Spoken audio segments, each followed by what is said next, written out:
Last part में हमने देखा था कि कैसे बाय जैंग को सेंटी फैमिली से बचाता है।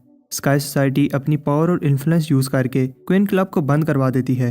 बाय को ना चाहते हुए भी पिल का फॉर्मूला दान करना पड़ता है। बाय हार नहीं मानता और बाद में एयर स्पेस मास्टर का दिया हुआ गिफ्ट यूज करके स्काई सोसाइटी के पोर्टल पर कब्जा कर लेता है। बाय पास में एक होटल बनाता है। सोंग, जैंग, ड्वाइनर और मानो असेंड हो जाते हैं, लेकिन बाओ अभी होटल को संभालना चाहता है। तब ली शेंग खुद बाय को मारने आता है, लेकिन उसे दुम दबाकर भागना पड़ता है। उस रात ली शेंग बाय को असेंड करने के लिए उसके टोकन में बहुत सारे पॉइंट्स दिलवाता है। मानो बताती है ली शेंग ने उसे इसलिए असेंड करवाया ताकि वो उसे ट्रायल में मरवा सके। ये सुनकर बाय पहले तो प्लान करता है कि वो ट्रायल में जाएगा ही नहीं, लेकिन मानो अकेली ना हो इसलिए वो जाने का डिसाइड करता है। सिलेक्शन वाले दिन मानो के जाने के बाद पोर्टल बंद हो जाता है। ये सब डाउजी का प्लान होता है ताकि वो बाय को इवल फॉरेस्ट में मरवा सके। हमें पता चलता है कि फैन फूजी इस प्लान का हिस्सा नहीं था और वो बाय को बचाने के लिए इवल फॉरेस्ट में जाता है। अब आगे कुछ समय बाद सब हैरान होते हैं जब उन्हें पता चलता है ज़ाओ इस 8 हॉर्न क्रो के पेट में है। बाय ने न सिर्फ अपना मिशन कंप्लीट किया बल्कि इस डेंजरस मॉन्स्टर को भी हराया है। फैंग फूजी अनाउंस करता है बाय की इतनी कंट्रीब्यूशन की वजह से उसे सारे मिशन से एग्जाम्प्ट किया जाता है। सब हैरान होते हैं क्योंकि बाय को अब मिशन नहीं करने पड़ेंगे। और इतना ही नहीं, फैंग फूजी बताता है अब से बाय के सारे कल्टीवेशन रिसोर्सेज डीमन कंकरिंग हाल देगा और अभी के लिए ईवल फॉरेस्ट के बूढ़े आदमी के सारे रिसोर्सेज बाय को दिए जाएंगे। बाय को विश्वास नहीं होता और वो सोचता है क्या मैं कोई सपना देख रहा हूँ, क्योंकि ये सभी फर्स्ट क्लास एलिक्सर्स हैं। बाय मास्टर से पूछता है क्या ये सब ज़्यादा नहीं हो रहा। हाल मास्टर कहता है नहीं, तुम ये सब डिजर्व करते हो। तब बाय दिन में सपने देखने लगता है कि अब वो डीमन कंकरिंग हाल पर राज करने वाला है। ना सिर्फ उसे मिशन पर नहीं जाना पड़ेगा, साथ में उसे फ्री रिसोर्सेज भी मिलेंगे। बाय सोचता है इस वर्ल्ड में कुछ भी फ्री नहीं होता और वो मास्टर से पूछता है कि वो उसकी इतनी केयर क्यों कर रहे हैं। मास्टर को याद आता है कैसे उस पर्सन ने कहा था अगर वो बाय का ख्याल रखे जब तक वो नेशन सोल पर नहीं पहुंच जाता तो उसे हेवनली बीइंग की सीट दी जाएगी। मास्टर होश में आता है और बाय को कहता है मैंने तुम्हारा टैलेंट देखकर ये सब दिया है, बदले में मैं सिर्फ एक ही चीज़ चाहता हूँ, तुम मन लगाकर कल्टीवेट करो और जल्दी से जल्दी नेशन सोल पर पहुंच जाओ। फैंग फूजी बाय को एक टोकन देता है जिसकी मदद से बाय उससे कॉन्टैक्ट कर पाएगा। उधर डाउजी ली शेंग से मदद की भीख मांग रहा होता है क्योंकि अब हाल मास्टर उसे निकाल देंगे। ली शेंग उसकी मदद करने से मना कर देता है और जाने लगता है। डाउजी कहता है अगर आप मेरी मदद नहीं करेंगे तो मैं मास्टर के पास जाऊंगा। ली शेंग को गुस्सा आता है जब वो डाउजी जैसे नाली के कीड़े के मुंह से अपने ग्रैंडफादर का नाम सुनता है। ली शेंग कहता है मैं ली फैमिली का यंग मास्टर हूँ और जो भी मेरे रास्ते में आएगा मैं उसे डिस्ट्रॉय कर दूंगा। ली शेंग बाय के होटल को डिस्ट्रॉय कर देता है। तब बाय भी वहां आकर ली शेंग के आदमियों को दूर फेंक देता है। बाय कहता है तुम्हें क्या लगता है अगर तुम किसी बड़ी फैमिली के बेटे हो तो कुछ भी करोगे। ली शेंग फोर्स इन ब्रदर्स को अटैक करने का कहता है जिनका रैंक मास्टर सेक्टर में 300 है। ये कल्टीवेटर्स फायर एलिमेंट को कंट्रोल कर सकते हैं और सच में पावरफुल होते हैं। ली शेंग कॉन्फिडेंट है क्योंकि इन 4 सन्स की पावर मिलाकर नेशन सोल जितनी है। बाय कहता है तुम्हें क्या लगता है अगर तुम 3 ब्रदर्स या फिर 4 सन्स को लेकर आ जाओगे तो मुझे हरा लोगे। जब बाय अपनी आइस एबिलिटी कंसंट्रेट करता है तो 4 सन्स फायर फॉर्मेशन मेंटेन नहीं कर पाते। बाय कहता है क्या कोई और भी है जिसे तुम बुलाना चाहो। फोर्स इन सन्स को गुस्सा आता है क्योंकि ली शेंग ने झूठ बोला था कि बाय सिर्फ गोल्डन कोर की स्टेज पर है। बाय असल में गोल्डन कोर की मिडिल स्टेज पर है, लेकिन double golden core, ancient body और अनडाइंग टेक्निक से बाकी के गोल्डन कोर कल्टीवेटर इसके सामने नहीं टिक पाते। ली शेंग घबराकर अपने मास्टर को बुलाता है। बाय कहता है सिर्फ तुम ही नहीं हो जिसके पीछे किसी पावरफुल का हाथ है और फिर हार मास्टर का दिया हुआ टोकन बाहर निकालता है। ली शेंग सोचता है कि बाय एक होस्टेज है और उसे नहीं लगता कि बूढ़ा खुसट फैंग बाय की हेल्प के लिए आएगा। लेकिन 4 सन्स और ली शेंग हैरान हो जाते हैं जब फैंग फूजी उस पोर्टल से बाहर आता है। फैंग फूजी बाय से पूछता है तुम्हें तो अभी कल्टीवेशन में होना चाहिए था, यहाँ क्या कर रहे हो। बाय कहता है मैं भी कल्टीवेशन करना चाहता हूँ लेकिन ये लोग मुझे नहीं करने दे रहे। ली शेंग फैंग फूजी को देखकर घबरा जाता है। फैंग फूजी ली शेंग को वार्निंग देता है चाहे तुम एक स्टार लॉर्ड ही क्यों ना हो, तुम बाय के रास्ते में नहीं आ सकते। तब ली शेंग की सील से स्टार डोमेन सेक्टर बहुत सारे कल्टीवेटर लेकर डिसेंड होते हैं। बाय और फैंग फूजी रिस्पेक्ट दिखाते हैं। ली शेंग खुश होता है क्योंकि उसके ग्रैंडपा उसकी मदद के लिए आ गए हैं। बाय सोचता है कि एंसेस्टर इतनी छोटी सी बात के लिए खुद क्यों आए। फैंग फूजी एंसेस्टर से बाय के लिए माफी मांगता है लेकिन उसे इस बच्चे को प्रोटेक्ट करना है। एंसेस्टर चुप रहने के लिए कहता है। ली शेंग बाय से कहता है अब तुम्हें पता चला कि तुमने गलत लोगों से पंगा लिया है। बाय कहता है तुम जैसी बड़ी फैमिलीज को सिर्फ बुली करना आता है। इससे पहले ली शेंग बाय को चमाट मारता एंसेस्टर उसका हाथ पकड़ लेता है। ली शेंग देखता है कि एंसेस्टर बाय को खुद पनिश करना चाहते हैं, लेकिन एंसेस्टर बाय को नहीं ली शेंग को ही चमाट मार देता है। बाय ये देखकर हैरान हो जाता है और बाकी सब भी। ली शेंग रोने लगता है। एंसेस्टर बाय को कहते हैं वो बाय की बहादुरी से इंप्रेस हुए क्योंकि बाय एंसेस्टर के सामने होते हुए भी घबराया नहीं। एंसेस्टर ली शेंग से कहता है तुम हमेशा से ही बेकार हो।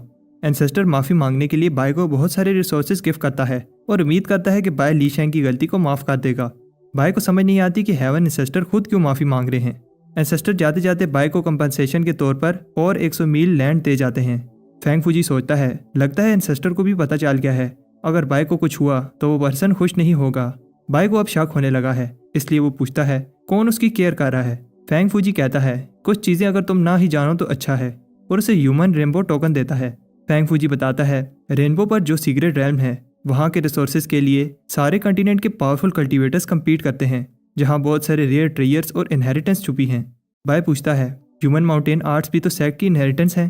फैंग फूजी कहता है ह्यूमन माउंटेन आर्ट्स सेक्टर की 10 ग्रेट टेक्निक में से एक हैं, जिन्हें कई हज़ार साल से सेक्टर से बाहर छुपाया गया था।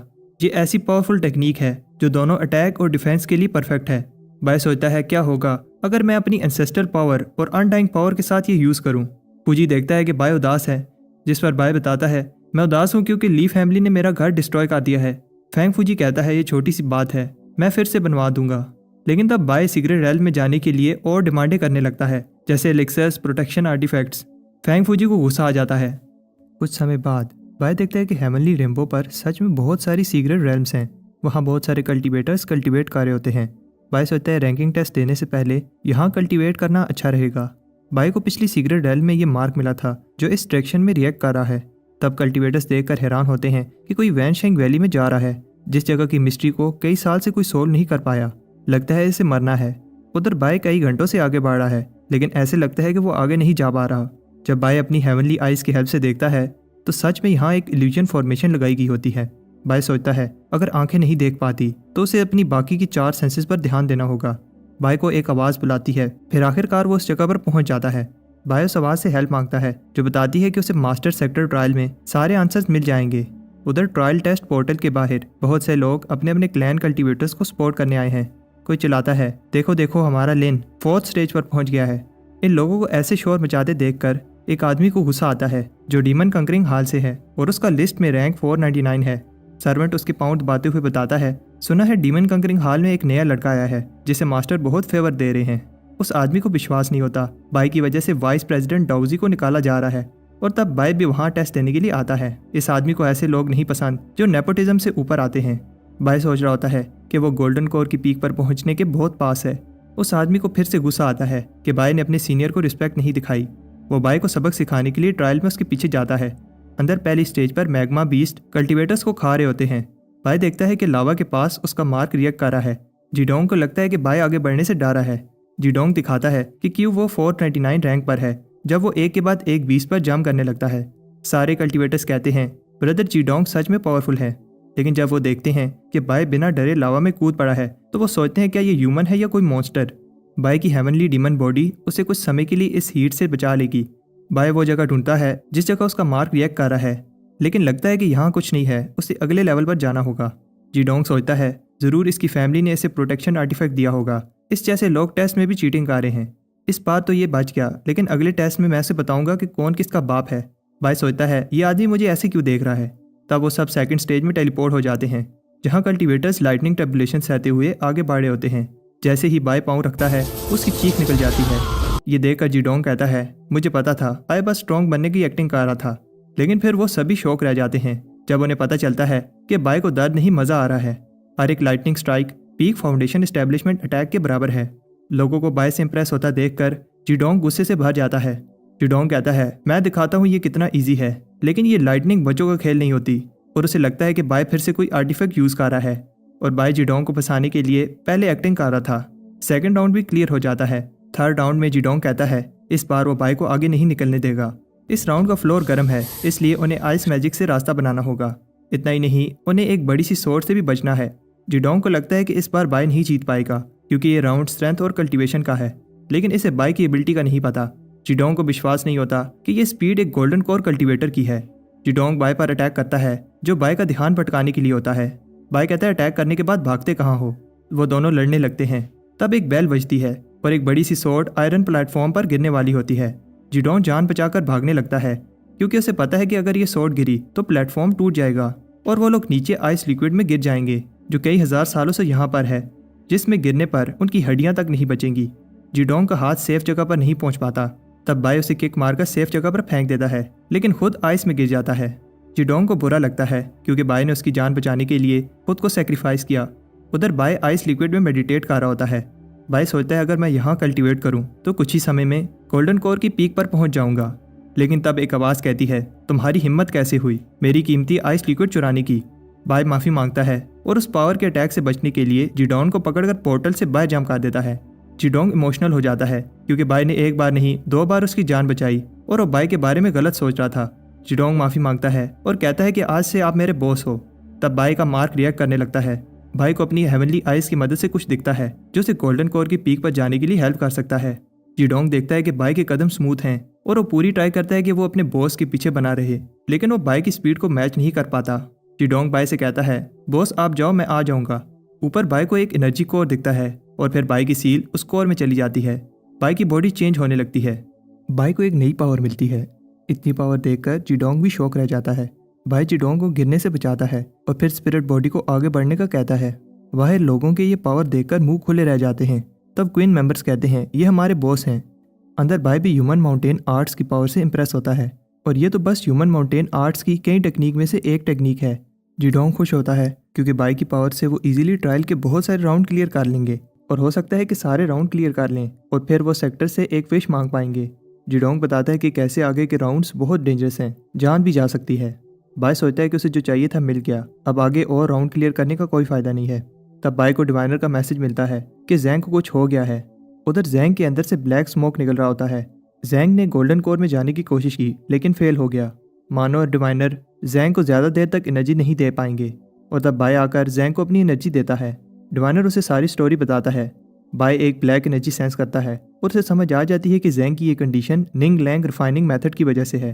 तब वहाँ फैंग फूजी आकर बताता है निंग लैंग मेथड इसलिए बहुत कम लोग प्रैक्टिस करते हैं क्योंकि ये ना सिर्फ मुश्किल है, ज़रा सी गलती और जान भी जा सकती है। जैंग की कंडीशन बहुत ख़राब हो चुकी है और अब उसका बचना मुश्किल है। बाय फिर से ट्रायल देने जाता है। हमें दिखाया जाता है जब बाय ने पूछा था कोई तो रास्ता होगा। फैंग फूजी ने बताया था कि अब जैंग को हेवन और अर्थ की एनर्जी ही बचा सकती है जो हेवनली बींग्स कल्टीवेट करते हैं। अगर बाय को जैंग की जान बचानी है तो उसे ट्रायल के 6th लेवल को फिनिश करना होगा ताकि वो सेक्ट से विश मांग पाए। जब तक बाय नहीं आ जाता फैंग फूजी अपनी एनर्जी देगा, लेकिन उसके पास ज़्यादा से ज़्यादा 4 घंटे हैं। उधर लोग बात कर रहे होते हैं। बाय की पावर इंप्रेसिव थी लेकिन इस सिस्टर की पावर तो अलग ही लेवल पर है। उन्हें नहीं लगता कि अगर बाय इससे लड़े तो जीत पाएगा। वानर का हर एक अटैक प्रिसाइज और डेंजरस है। सब हैरान होते हैं क्योंकि वानर ने सिर्फ 10 ही मूव में अपने ओपोनेंट को हरा दिया। तब वहाँ बाय आता है। जैंग की जान खतरे में है इसलिए उसे जल्दी करनी होगी।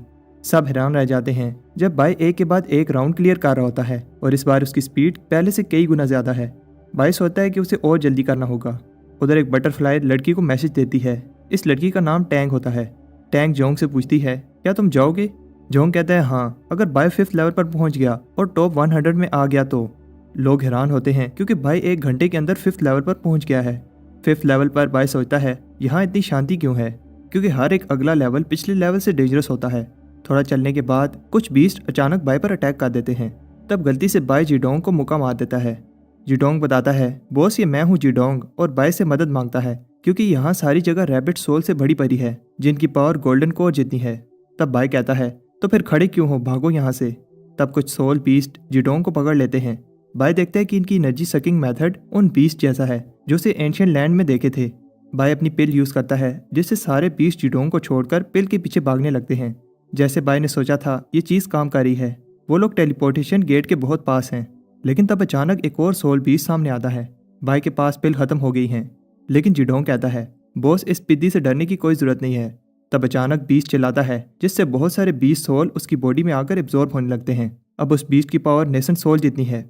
बाय और जीडोंग जान बचाकर पास के एक शेल्टर की तरफ भागते हैं, लेकिन बीस्ट की पावर इतनी होती है कि शेल्टर क्रैक करने लगता है। बाय अपना फर्नेस बाहर निकालता है। बाय सोचता है कि बीस्ट के साथ लड़ने से टाइम वेस्ट होगा, लेकिन जीडोंग को समझ नहीं आ रही कि बॉस इस सिचुएशन में पिल क्यों रिफाइन कर रहे हैं। पिल बनाने में बहुत समय लगता है और तब बीस्ट शील्ड तोड़ देते हैं। बाय को एक आइडिया आता है और वो अपने फर्नेस का ढक्कन उतारता है। जो भी बीस्ट पास आता है सब फर्नेस में एब्जॉर्ब होने लगते हैं और आखिर में बहुत सारी पिल्स में बदल जाते हैं। जीडोंग और बाय का साथ यहीं तक था। जीडोंग अपने बॉस को वार्निंग देता है कि 6th राउंड बहुत डेंजरस है। उसे उस कल्टीवेटर की रीइंकार्नेशन से फाइट करनी होगी जिसने आखिरी बार राउंड 6 क्लियर किया था। किसी को भी समझ नहीं आती बाय ने ये कैसे किया? और तब एक आदमी बाय को पहचान लेता है और सबको बताता है कि ये वही लोअर सिटी का वाइट फार्मासिस्ट है जिसने फास्टिंग पिल बनाई थी। उन्हें विश्वास नहीं होता कि एल्केमिस्ट होते हुए भी बाय इतना पावरफुल है। उधर बाय सोचता है कि बस एक और राउंड फिर वो जैंग को बचा पाएगा, लेकिन इस बार उसका ओपोनेंट वार्नर की रीइंकार्नेशन होती है जिसकी कल्टीवेशन गोल्डन कोर की पीक पर है। फाइट स्टार्ट होती है। वार्नर की रीइंकार्नेशन बहुत पावरफुल है और शुरुआत से ही बैटल इंटेंस है। लोग इतनी इंटेंस फाइट देखकर हैरान रह जाते हैं। जीडोंग चिल्लाता है, बॉस आप ये कर सकते हो। जीडोंग बाकी के मेंबर से कहता है वो भी बाय को चीयर करें। उधर बाय को विश्वास नहीं होता कि वार्नर गोल्डन कोर की लेट स्टेज पर है और जो टेक्निक्स वो यूज कर रही है वो उसके सेक्स की नहीं है। ऐसा लग रहा है जैसे वार्नर बाय पर भारी पड़ रही है। बाय सोचता है कि वार्नर की कोल्ड एनर्जी उससे कम नहीं है और ये ब्लैक ओरा जाना पहचाना लग रहा है। वार्नर कहती है क्या हुआ, इतनी जल्दी थक गए? और फिर बाय पर एक पावरफुल अटैक करती है। बाहर सबको लगता है कि बाय अब हार जाएगा। अंदर बाय हैरान होता है क्योंकि उसकी कोल्ड गेट टेक्निक वार्नर की कोल्ड एनर्जी को एब्जॉर्ब कर रही है। टैंग और जोंग भी ये बात नोटिस करते हैं। वार्नर की रीइंकार्नेशन ये देखकर शॉक होती है कि बाय उसकी कोल्ड एनर्जी को एब्जॉर्ब कर रहा है, लेकिन अभी तो फाइट स्टार्ट हुई है। वार्नर कहती है तुमने बहुत प्रोग्रेस कर ली है, लेकिन इतना काफ़ी नहीं है। तब बाय को एक ब्लैक एनर्जी घेर लेती है और बाय हिल नहीं पाता जब वार्नर एक बड़ा सा आइस स्पीयर उसकी तरफ फेंकती है। बाय जोंग भी ये देखकर हैरान होता है। बाय ये फाइट हार नहीं सकता क्योंकि जैंग की जान खतरे में है। बाय अपनी सारी पावर्स यूज़ करता है। By human mountain arts use करता है। वार्नर बाय की पावर से इंप्रेस होती है। बाय और टाइम वेस्ट नहीं करना चाहता और अपनी स्पिरिट बॉडी से एक पावरफुल अटैक करता है। इस अटैक की पावर से सब शॉक रह जाते हैं क्योंकि इस अटैक की शॉक वेव ट्रायल के बाहर तक आई है। वार्नर कहती है कि फिर मिलेंगे। बाय ये फाइट जीत जाता है और साथ में गोल्डन कोर की पीक पर पहुंच जाता है। सब इंप्रेस होते हैं क्योंकि बाय ने सिर्फ 3 घंटे में 6 राउंड क्लियर कर लिया। बाय को सेक्ट से एक विश मांगने का चांस मिलता है और वो जैंग के लिए हेवनली पावर की मांग करता है। टैंग जोंग से पूछती है तुम्हें क्या लगता है बाय 7th राउंड क्लियर कर लेगा?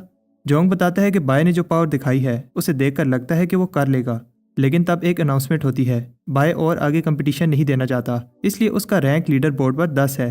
किसी को भी समझ नहीं आती कि बाय ने ऐसा क्यों किया, वो आगे और टेस्ट क्यों नहीं दे रहा। उधर डिवाइनर और मानो की एनर्जी पूरी खत्म हो चुकी है और मास्टर फूजी भी ज़्यादा देर तक एनर्जी नहीं दे पाएंगे। तब बाय आकर वो फैदर यूज़ करके जैंग की जान बचा लेता है। बाय बेहोश हो जाता है। फैंग फूजी कहता है लगता है बाय ने ट्रायल जल्दी कंप्लीट करने के लिए अपनी सारी एनर्जी लगा दी, इसे रेस्ट करने दो। 3 दिन बाद बाय को होश आता है तो वो सॉन्ग को देखता है। बाय पूछता है क्या तुम्हें अपने अंकल की चिंता हो रही थी? सॉन्ग कहता है ऐसा नहीं है, ये मत समझना। अगर तुमने सेक्टर के लिए कुछ कंट्रीब्यूशन की है तो मैं तुम्हारा फ़ैन बन जाऊंगा। बाय पूछता है कौन सी कंट्रीब्यूशन? उधर हम देखते हैं कि मास्टर सेक्टर का मैसेंजर रिवर डिफाइंग सेक्टर को मैसेज पढ़कर बताता है बाय और उसकी टीम ने बहुत मेहनत की है और सीक्रेट ट्रायल में 10th पोजीशन ली है। ये रिवर डिफाइंग सेक्टर के लिए गर्व की बात है। बाय सॉन्ग से कहता है मानते हो फिर जहाँ भी मैं जाता हूँ सक्सेस मेरे पीछे आती है। सॉन्ग कहता है बस करो। टेस्ट के बाद से बाय फेमस हो गया है और कुछ लड़कियां बाय से ऑटोग्राफ मांगने आती हैं। बाय कहता है मैं किसी को इंट्रोड्यूस करना चाहता हूँ, ये मेरा गार्डियन है। लड़कियां कहती हैं हमें पता है ये वही फॉर्चून टेलर है जो बाय के टुकड़ों पर पाल रहा है। सॉन्ग को ये सब सुनकर गुस्सा आता है। तब एक आवाज़ बताती है ग्रेट वॉल पर डिस्टर्बेंस के कारण सोल हंटिंग ट्रायल समय से पहले होगा। मास्टर सेक्टर की लिस्ट के टॉप 1000 डिसाइपल्स को पार्टिसिपेट करना होगा। सब डिसाइपल्स के पास 1 महीना है और ये ट्रायल 10 साल के लिए चलेगा। 10 साल का सुनकर बाय हैरान होता है। सारे डिसाइपल्स खुश होते हैं क्योंकि ये फाउंडेशन एस्टेब्लिशमेंट से नेशन सोल तक जाने का अच्छा चांस है। मानो बाय से कहती है वो ट्रायल से पहले टॉप 1000 में आ जाएगी और फिर सोल हंटिंग ट्रायल के बाद वापस रिवर डिफाइंग सेक्टर जा पाएगी। बाय के लिए ऐसा नहीं है, वो एक होस्टेज है और उसे अपने सेक्टर को प्रोटेक्ट करने के लिए यहीं रहना होगा। बाय कहता है छोड़ो इन बातों को, ये बताओ क्या सच में वहाँ कोई नेसेंट सोल कर सकता है? मानो बताती है मास्टर सेक्टर में अर्थली वेन नेसेंट सोल के लिए जो 5-20 सोल चाहिए वो मिलना इम्पॉसिबल है, लेकिन विल्डरनेस में ऐसा नहीं है। वहाँ कोई स्पिरिचुअल एनर्जी नहीं है। विल्डरनेस एक ऐसी जगह है जो सारे वर्ल्ड्स की मरी हुई सोल्स को एब्जॉर्ब करती है और वहाँ बीस्ट सोल, ह्यूमन सोल और अगर किस्मत अच्छी हो तो प्राइमोर्डियल हेवनली स्पिरिट सोल भी मिल सकती है। उधर कोई फे को बताता है सब कुछ प्लान के हिसाब से चल रहा है। बाय ने मास्टर सेक्टर ट्रायल में टॉप रैंकिंग ले ली है और सोल हंटिंग ट्रायल भी स्केड्यूल से पहले हो रहा है। फे कहती है अब समय आ गया है सब चीज़ों को एंड करने का। उधर बाय सोते हुए कुछ सेंस करता है। बाय सोचता है शायद ये उसका कोई वहम है, लेकिन तब अचानक वहाँ फे आती है। बाय सोचता है मैं हमेशा से फे से कुछ कहना चाहता था, लेकिन अब शब्द जबान पर नहीं आ रहे। फे बाय से सॉरी कहती है और जाने लगती है। बाय कहता है कि इस सब का क्या मतलब है और तुम्हारी सच्चाई क्या है? फे बस इतना बताती है कि वो टोंगलिंग आइलैंड से है, लेकिन अगर बाय सच जान भी लेता तो इसका कोई फ़ायदा नहीं है। इसलिए फे चाहती है बाय सच ढूंढने की कोशिश ना करे क्योंकि इससे दर्द के अलावा और कुछ नहीं मिलेगा, और उसे जाते हुए एक फायर एलिमेंट सोल देती है। बाय कहता है अब हम नहीं मिलेंगे। ये शब्द तुमने इतने आसानी से कह दिए, लेकिन तुम्हें क्या लगता है किसी को भूलना इतना आसान है? बाय फिर से प्रॉमिस करता है वो जहाँ भी है वो उसे ढूंढ कर रहेगा। 1 महीने बाद मास्टर सेक्टर के फाउंडर अनाउंस करते हैं आज से ट्रायल शुरू हो रहा है, और मास्टर सेक्टर की डाउ डोमेन के पैट्रियार्क हेटन इस ट्रायल को जज करेंगे। हेटन फाउंडर को रिस्पेक्ट दिखाता है। बाओ रोने लगता है क्योंकि इस बार बाय 10 साल के लिए जा रहा है। जैंग बाओ को डांटता है क्योंकि उन्हें बाय को खुशी खुशी अलविदा करना चाहिए। बाय बाओ से कहता है होटल को तुम्हें ही संभालना है। बाओ कहता है मैं अपने यंग मास्टर को निराश नहीं करूंगा। तब फैंग फूजी बाय से कहता है उसे डीमन कंकरिंग हाल के टास्क नहीं दिए जा रहे, इसलिए उसे नेसेंट सोल में जाने पर फोकस करना होगा। बाय मन में सोचता है अगर तुम मुझे टास्क देते भी तो मैं ना करता। टैंग बाय से कहती है देखते हैं तुम्हारी स्पीड कितनी है। सारे कल्टीवेटर्स दोनों की स्पीड से इंप्रेस होते हैं। बाय कहता है सिस्टर की स्पीड सच में इंप्रेसिव है। टैंग कहती है तुम भी बुरे नहीं हो। तब वहाँ वानर आती है और कहती है कि बहुत कम लोग हैं जो यंग मास्टर की स्पीड को मैच कर सकते हैं। बाय कहता है इस लड़की की स्माइल मुझे गूस बम्प देती है। तब जोंग फ्लैशी स्टाइल में शिप पर एंट्री मारता है। बाय इसे देखकर कहता है इसमें क्या बड़ी बात है, जब मैं अनडाइंग टेंडेंट मास्टर कर लूंगा तो इससे भी जल्दी चल पाऊंगा। एंसेस्टर गुस्से में है क्योंकि जोंग लेट आया है। जोंग देर से आने के लिए माफ़ी मांगता है। उसे रास्ते में ये 3 ईवल कल्टीवेटर्स मिल गए थे। एंसेस्टर इंप्रेस होते हैं क्योंकि ये तीनों इनिशियल स्टेज के नेसेंट सोल कल्टीवेटर थे। बाय कहता है इसमें क्या बड़ी बात है, मैंने भी अपने से हायर लेवल के कल्टीवेटर्स को हराया है। हेटन बताता है तुम सब अपने अपने क्वार्टर्स में चले जाओ। इस शिप पर 5 लेवल के क्वार्टर्स हैं। लेवल 2 पर टॉप के 3 कल्टीवेटर्स और लेवल 3 पर टॉप 10 कल्टीवेटर्स रहेंगे। लेवल्स के हिसाब से रूम्स स्पिरिचुअल इंचेंटेड हैं ताकि वो अच्छे से कल्टीवेट कर पाएं। जोंग टैंग को बताता है हमारे रूम्स आमने सामने हैं, हमें मिलकर कल्टीवेट करना चाहिए। टैंग कहती है कि अब मास्टर पास नहीं है तो हम अलग अलग कल्टीवेट कर सकते हैं। तब बाय मानो से कह रहा होता है अब मैं तुम्हें रूम तक छोड़ आऊँ। टैंग कहती है कि मैंने सोचा नहीं था ये रेबल प्रिंस इतना नाइस होगा। तब बाय डिवाइनर और सॉन्ग से कहता है चलो तुम लोग भी मेरे साथ चलो। टॉप 10 कल्टीवेटर्स को रूम के नाम पर मेंशन मिला है, मेरे से तो रहा नहीं जा रहा ये सोच कर कि यहाँ कितने अच्छे अच्छे खाने होंगे। तब वानर आकर कहती है बिग ब्रदर क्या तुम मुझे भूल तो नहीं रहे? टैंग जोंग से कहती है कुछ सीखो भाई से। जोंग को समझ नहीं आती कि टैंग क्या कहना चाहती है। टैंग कहती है माइंड मत करना, लेकिन तुम्हारे पास वो नहीं है जो बाई के पास है। जोंग बाई को एक रूम में लेकर जाता है और पूछता है कि उसने उन फीमेल कल्टीवेटर्स को कैसे अपने वश में किया। बाहर कुछ कल्टीवेटर्स कान लगाकर सुन रहे होते हैं। बाई कहता है कि मैंने ऐसा कुछ नहीं किया, और फिर जोंग को सारे लव लेटर्स दिखाता है जो उसे ट्रायल के बाद मिले थे। बाई कहता है अगर मैं ऐसा होता तो इन लेटर्स को रिजेक्ट नहीं करता। जोंग गुस्से में कहता है क्या यह सबूत काफ़ी नहीं है, लेकिन तब वो बाई को कहता है प्लीज़ मुझे भी सिखा दो। बाई सोचता है कि ये अच्छा चांस है एक पावरफुल कल्टीवेटर को अपनी साइड पर करने का। बाई कहते हैं सीनियर ब्रदर अपने प्यार के लिए मुझ जैसे वीक कल्टीवेटर से मदद मांगने आए, वो सच में प्यार की कीमत जानते हैं। बाई कहता है प्यार एक वार की तरह है जिसमें सब चलता है, बस जीतना इंपॉर्टेंट है। लेसन 1 तुम्हें उसके सामने कॉन्फिडेंट रहना होगा और फिर एक प्यारी स्माइल देनी है। जोंग ये ट्राई करता है, लेकिन जब सब लड़कियां उसका चेहरा देखती हैं तो डर कर भाग जाती हैं। ऐसा इसलिए क्योंकि ये गधा आंखें फाड़ कर उन्हें देख रहा था, और जब वो टैंक के सामने ऐसे जाता है तो वो सोचती है शायद स्कूलूजन ट्रेनिंग में दिन रात मेहनत के बाद इसकी हालत ऐसी हो गई है, और द वीकनेस से बेहोश हो जाता है। तब बाई आकर उसे ले जाता है और टैंक से कहता है ऐसा समझो तुमने कुछ नहीं देखा। बाई जोंग से कहता है तुम्हें बस थोड़ी मेहनत की ज़रूरत है, इस दूसरी टेक्निक में मैं तुम हूँ और तुम मैं। अब जब जोंग टैंक से मिलने जाता है, टैंक कहती है अगर तुम साथ कल्टीवेट करने का कहने आए हो तो, लेकिन तब जोंग उसके पास आकर कहता है आज मैं बस तुमसे बात करने आया हूँ। असल में बाई उसे कंट्रोल कर रहा होता है। तब सोंग वहाँ आता है। बाई उसे कहता है कि यहाँ से जाओ, मैं अभी बिजी हूँ, लेकिन टोंग जोंग से कहती है तुमने मुझे बुलाया था। सोंग कहता है मैं गे नहीं हूँ, मैंने कहा मैं गे नहीं हूँ, पीछे हटो। बाद में बाई सोंग को समझाता है कि उसने सारा प्लान पर पानी फेर दिया। बाई कहता है घबराओ नहीं, अब थर्ड मूव की बारी है, तुम्हें हर समय उसके पास रहना है, इससे वो लड़की हर समय तुम्हारा ही सोचेगी और फिर अचानक गायब हो जाओ, जिससे वो खुद तुम्हारे पास आएगी। उधर टैंक देखती है जोंग आसपास नहीं है। बाई कहता है अब लास्ट मूव, सब कुछ इस मूव पर है। तब वहाँ जोंग सामने आता है।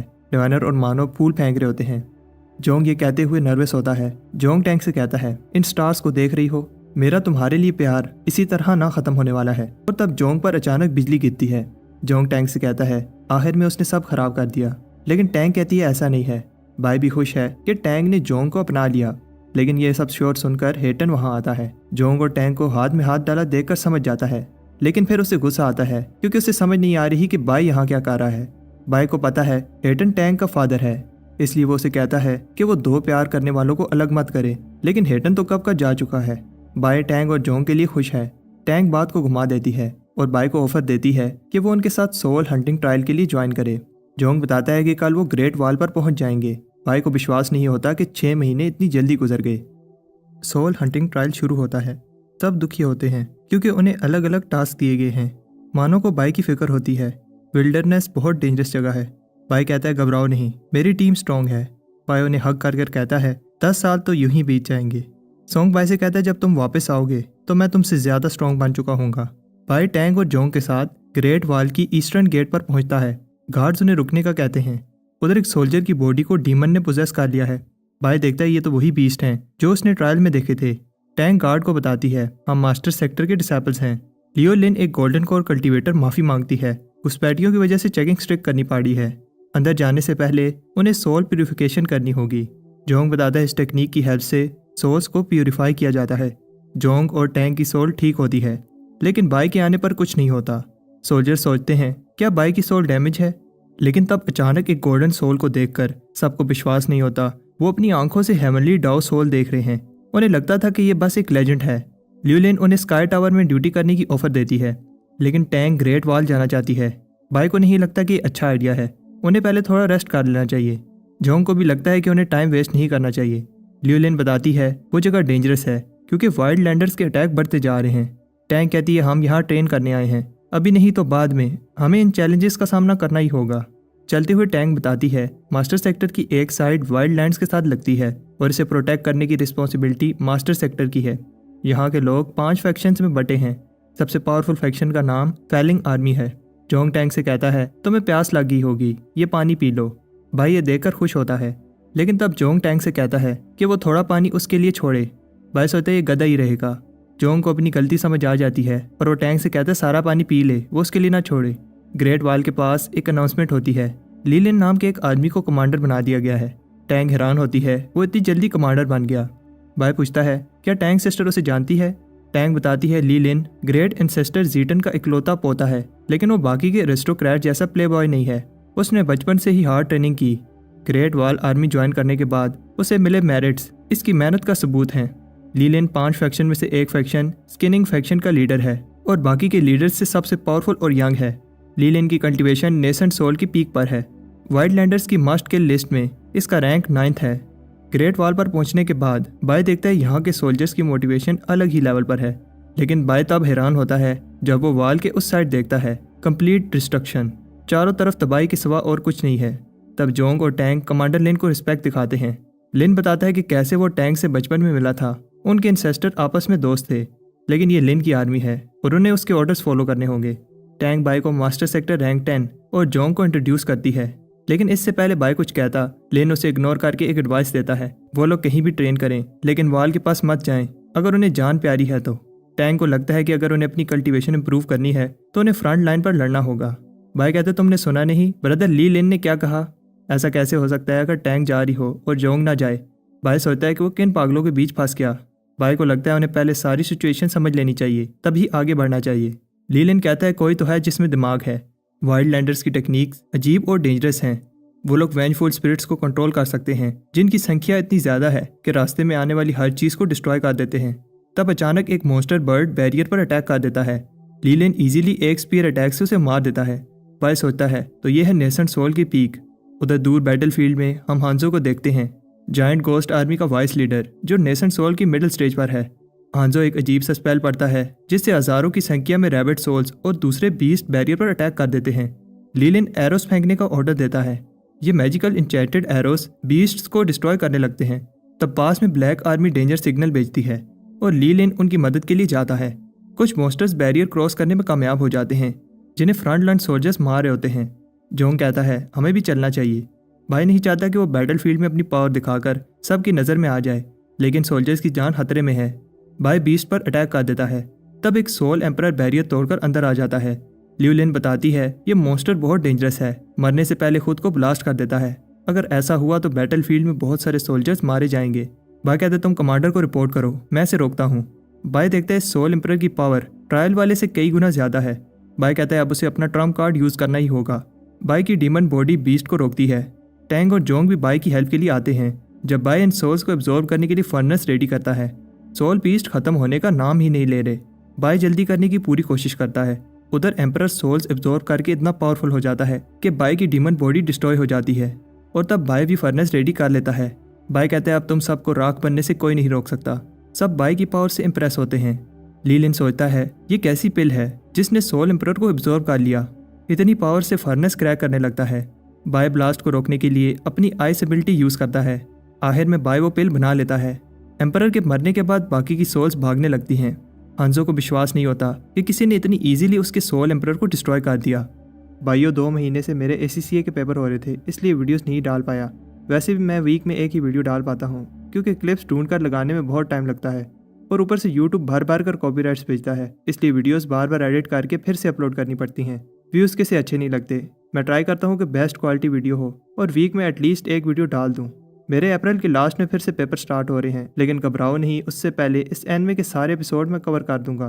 तुम सबको पता ही होगा कि सीजन 3 के सारे एपिसोड अभी रिलीज नहीं हुए, तो जल्दी किस बात की है। और हाँ, मैंने चैनल की मेंबरशिप ऑन कर दी है, अगर कोई ज्वाइन करना चाहता है तो कर सकता है।